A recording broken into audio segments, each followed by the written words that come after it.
Good afternoon, everybody. This is About the Labor Live, open line, fan line for Saturday edition. This is the second episode of About the Labor Live. It's essentially the same show as Purple Update Live, but I figured that we would combine the brands, and because About the Labor has a really good ingrained audience and fan base, I wanted to reach out to those people who have been patiently waiting for the show to come back.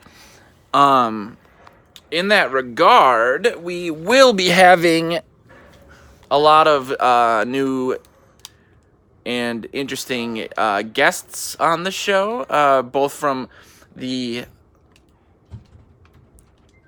internal Vikings territory, Purple PTSD family, and from outside of it, as you guys saw with Brandon Lang on the show yesterday. A lot of news between yesterday and today, but typically what we like to do on Saturday is respond to a lot of fan questions or comments. And so regardless of whether or not you're on YouTube, Periscope, Twitter Live, Facebook Live, LinkedIn, on a touch-tone or phone, a rotary phone, add your questions and I'll get to them as we go. But I didn't really have a chance to delve into a lot of the news yesterday because if you were on that show live or watched it afterwards, you learned a little bit about Brandon Lang, who's relatively famous in the betting world. He's also very, very good at talking. So I didn't really want to argue with him too much about his takes. I don't disagree with him completely. But I don't think it's possible, even for a guy whose full-time job is what his is, to really get into the minutia of each team on a local level. And so it's not really worth having those debates for the most part. But some of the quick news from over the last 24 hours is that it was announced that Stefanski is going to be interviewing for the head coaching positions of the Browns and the Panthers. I could actually see the Browns hiring him. Okay, if you're one of the About the Labor people who haven't seen Purple Update Live or aren't familiar with me from Morning Joes or from my articles, I really don't want to seem super down, especially with the game coming tomorrow. I'm actually increasingly optimistic as I prepare for the game. I watch more tape. I read more, and maybe my psyche gets further removed from the Monday night debacle that was the Green Bay game. That having been said, I think some of the issues this team has had, or I don't want to say all of them, but a lot of them on offense with the tale of two offenses, having an offense that without Adam Thielen was top 5, top 4, top 3 with quarterback play that at one point, for a long enough stretch for it to be statistically important, Cousins was almost identical to the 2018 numbers of Patrick Mahomes, the MVP of that season. And when they get away from that, I feel like that's more of Stefanski than anyone else in the room. And by anyone else in the room, I mean Kubiak and his acolytes. I think the silver lining of losing Thielen was that you got more of Kubiak's heavy personnel, more two tight end stuff. You weren't relying solely on 11 personnel, 3 wide receivers, 1 running back. You're doing 12, even 22 personnel. And in that also obviously doing a lot of play. I think Monday Night Football was a really big microcosm for a multitude of reasons on the Zimmer era, but also the Stefanski era. And it just seems like maybe when Cousins is playing well, Stefanski thinks, well, I can open up this aspect of the playbook. The other team won't be expecting it. And on top of that, it's something that I've wanted to do all along anyway. It clearly doesn't work. I've been a big defender of Cousins. And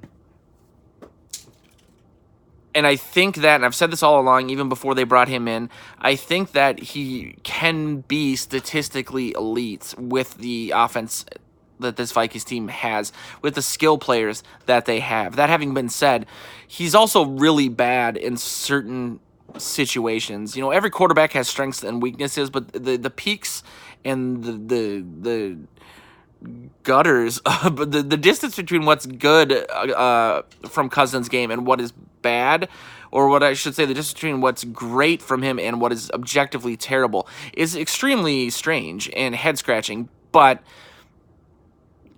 it's increasingly, or even more so, head scratching, or to a level of massive frustration that the team keeps going back to those things. Shotgun, 4 receiver wide, five receiver wide. I've heard people talking about that. Let's spread out the receivers, and Thielen's back. Yes, we need a huge game from Thielen. That goes without saying. But they need to add Thielen to what they were doing great without him. And if they do that, they have every chance to win this game. If you guys went back and rewatched the game from Week 8 last season, the Vikings obviously hung in there with them. They lost 30-20. But, I mean, if you even look at the line, it's something that is relatively encouraging. I mean, I know it's a tale of two seasons. There's different players, so on and so forth. But the Saints' defense is essentially comprised, strengths and weaknesses-wise, similar to what they were last year. At the time, they were first against the run and about 20-something against the pass. Now they're fourth against the run and 20th against the pass. So there's room there. And with those strengths and weaknesses last season, the stat line for Cousins was 31 of 41, 359, 2 touchdowns, 1 pick. They did not have a good day on the ground. Obviously, they did not have Dalvin Cook. Latavius Murray was 13 for 56, but a 4.3 average. He did have a touchdown. But Diggs had 119 yards and a TD, and Thielen had 103 yards and a TD. Latavius Murray had 5 catches out of the backfield. So if you look at that, extrapolate it out, think, okay, Dalvin Cook, 5 catches out of the backfield or more. What they were able to do, that game plan, a lot of play action, a lot of yards after the catch stuff. Diggs was on fire. Thielen was making unbelievable catches, taking shots down the field when you can, not necessarily doing it like they did against the Packers, going down the field on 4th and short after that pass to Cousins. So, I do think if they play their game, they can actually beat the Saints. I don't think that I'm alone in that sentiment. I also think that they've gotten the message and that they know that they have to do that. Again, they'll know relatively soon whether or not that'll happen. But getting back to the original point, Stefanski, I don't think he's going to get a head coaching opportunity this offseason. I think it's too soon for that. I don't think he's put up enough of a resume for that. The only caveat there is that perhaps with the trend that seems to be dying a little bit, but the trend of young offensive-minded head coaches getting hired in Matt Nagy or Sean McVay, so on and so forth, he might get an opportunity because of that, and I could see the Browns doing that because that's a very Browns thing to do. But I don't think he's earned it. I mean, this Vikings offense has arguably position by position outside of the offensive line, skill positions, the most talent of any roster in the NFL, and they're relatively middling outside of the run game. They're elite there. In overall statistics, I think if you look at like a per run and you balance it out, I think they're like 8th or 9th. At least they were before Dalvin was out. But to have an offense that's like overall 20, 21, 22 with these skill players doesn't bode well for him.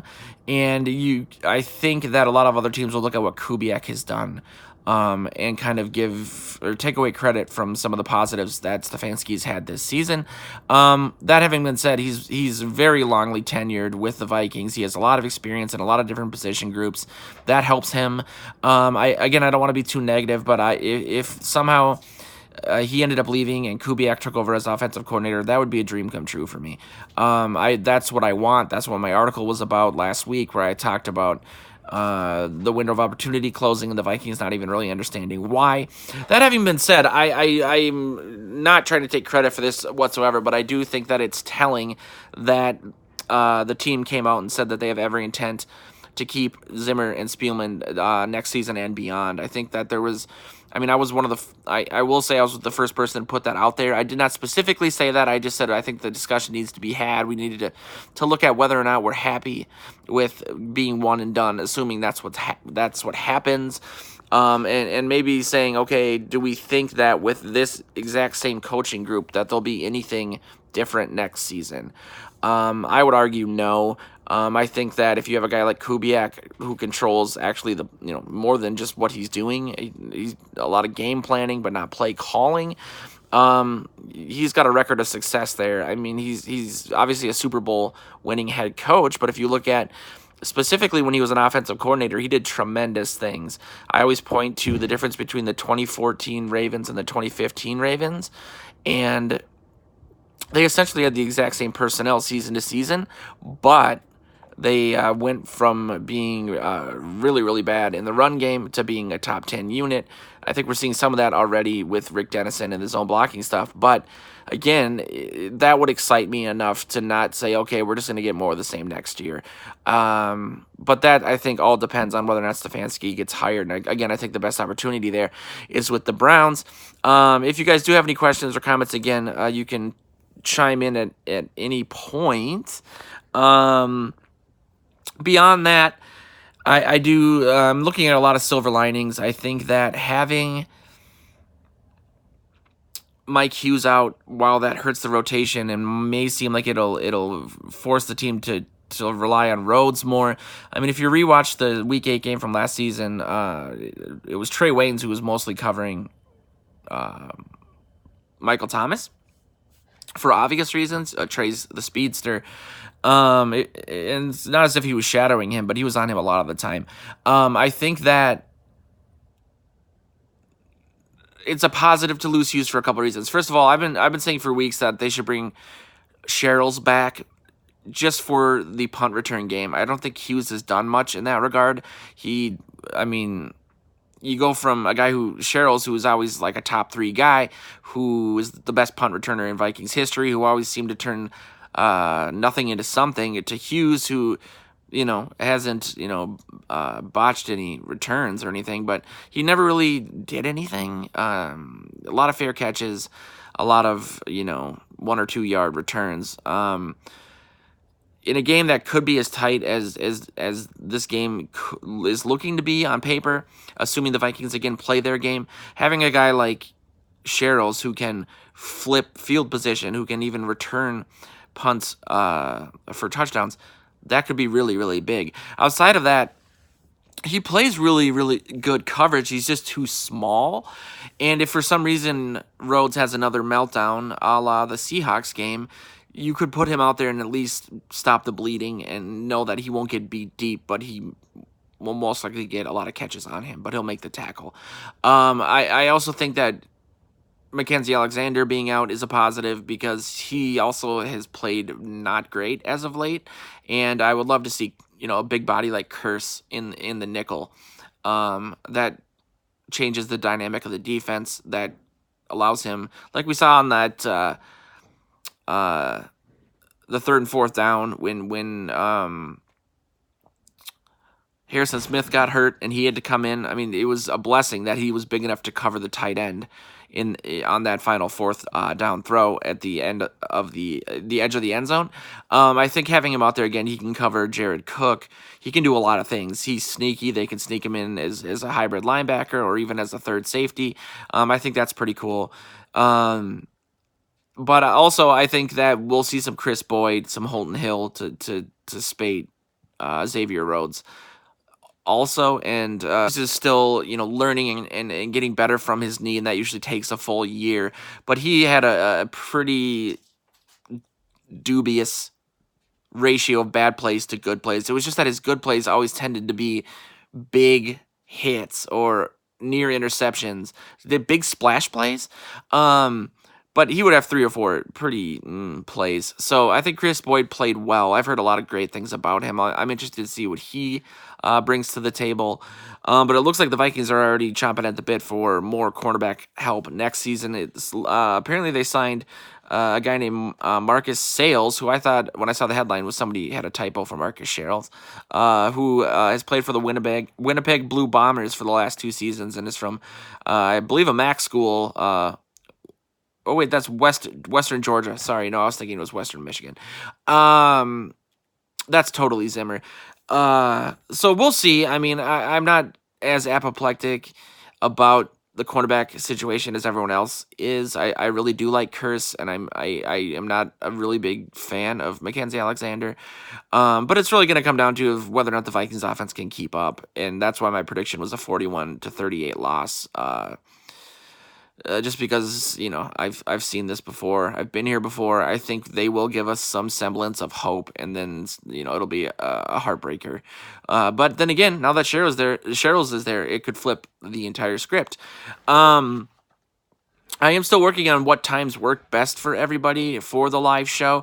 Sometimes we have a ton of people, sometimes we don't. We don't get a ton of traffic on Saturday. I think it's a lot of people that are at work and are looking for a break around 2 or 3 in the afternoon. So I will be back tomorrow before the game doing a big pregame show, hopefully with some special guests, a halftime show, and a postgame show. I won't take up too much of your guys' time since I'm here alone. It's like my birthday party all over again. But this has been About the Labor Live. Just touching on some of the news of the day, but let's go Vikings. Like I said, I'm getting a little more optimistic about the game. I might change my prediction before it. I don't know. It's an emotional roller coaster at this point, and I'm clearly very exhausted by it. But thanks everybody for supporting the show, despite the fact that there's an echo and a tumbleweed just went by.